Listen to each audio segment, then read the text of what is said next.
இயேசு கிறிஸ்துவின் இனிதான நாமத்தில் இன்றைய ஆவிக்குரிய சிந்தனைக்கு உங்களை அன்புடன் வரவேற்கின்றோம். இப்போதும் ஒரு பாடலுக்கு பின்பு உங்கள் சிந்தையை தெளிவிக்கும் ஆவிக்குரிய செய்தியை கேட்கலாம்.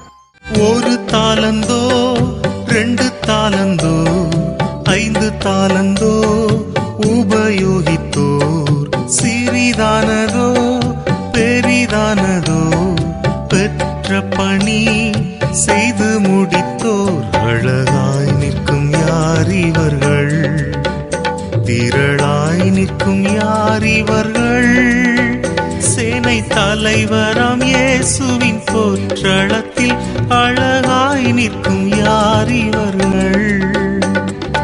நம்முடைய கிரியைகளுக்கு தக்க பலன் அளிக்கிற ஆண்டவராக இயேசுவின் நாமத்தினால் உங்களை வாழ்த்துகிறேன். இதனால் நம்முடைய ஆவிக்குரிய சிந்தனைக்காக மத்தேயு எழுதின சுவிசேஷம் 25ஆம் அதிகாரம் 29ஆம் வசனத்தை நான் வாசிக்கிறேன். உள்ளவனவனோ அவனுக்கு கொடுக்கப்படும், பரிபூர்ணம் அடைவான். இல்லாதவனிடத்திலிருந்து உள்ளதும் எடுத்துக் கொள்ளப்படும். இந்த இடத்தில் இந்த ஒரு ஓமை ஆண்டவர் சொல்லுகிறார். தாளந்துகளை குறித்து, ஒருவனுக்கு 5 தாளந்தை ஒரு எஜமான் கொடுத்து விட்டு இன்னொருத்தனுக்கு 2 தாளந்தை கொடுத்து விட்டு மற்றவனுக்கு 1 தாளந்தை கொடுத்து விட்டு தூரதேசமாய் பிரயாணப்பட்டு போகிறான்.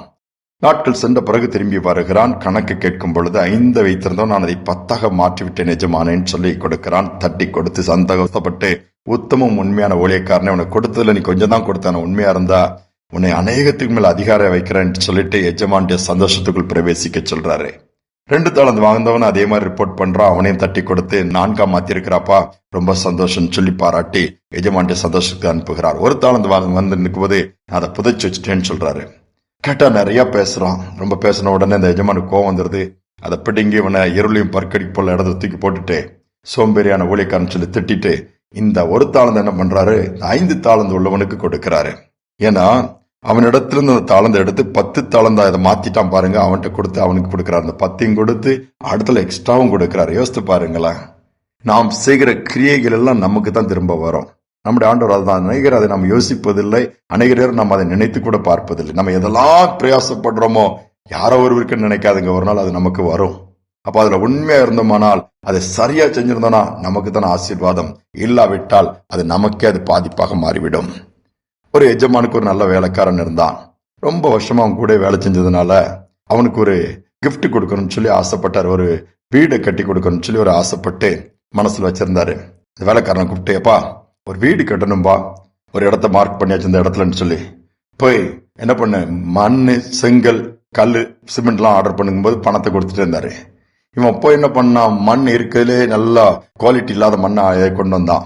சிமெண்ட் குவாலிட்டி இல்லாத சிமெண்ட், செங்கலும் ஒன்னுக்கும் ஸ்ட்ரென்த் இல்லாத செங்கல், இதெல்லாம் எடுத்து எல்லாத்திலும் கமிஷன் அடிச்சு முதலாளிகிட்ட சொல்றது ஒரு ரேட்டு, அந்த விலைக்குள்ள பொருள் வரல.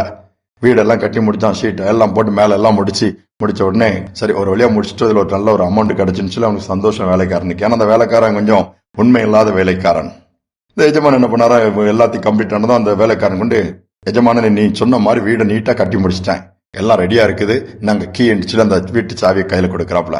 எஜமான அவனை தட்டி கொடுத்து, ரொம்ப சந்தோஷப்பா, நல்லபடியா கட்டி முடிச்சிட்டாலா, ரைட்டுப்பா, இந்த வீடு உனக்கு தான்ப்பா, நீ இதை வச்சுக்கப்பான்னு இந்த சாவியை கொடுத்தாராம். அவன் உள்ள எப்படி இருந்திருக்கும் பாருங்க, அதிர்ச்சி ஆயிட்டானா. எனக்காக அந்த வீடு கட்டினார்னு முதலே தெரிஞ்சுனா நான் இந்த மாதிரி பண்ணிருக்க மாட்டேன், எல்லாமே குவாலிட்டியா போட்டிருப்பேன். பாருங்க அந்த வீட்டுல போய் உட்கார முடியுமா, எவ்வளவு நாள் அந்த வீடு தாக்கு பிடிக்கும், கொஞ்ச நாள் கூட தாக்கு பிடிக்காது, எல்லாமே சீக்கிரம் விழுந்து போற நிலைமை தான். அந்த அளவு ஒரு ஸ்ட்ராங்காக இருக்க முடியாது. அநேக நேரம் நாம் அப்படிதான் நினைக்கிறோம், அந்த நேரத்துக்கு ஏதாவது செய்து விட்டு ஒப்பத்தி விட்டு போயிடலான்னு சொல்லினோம்.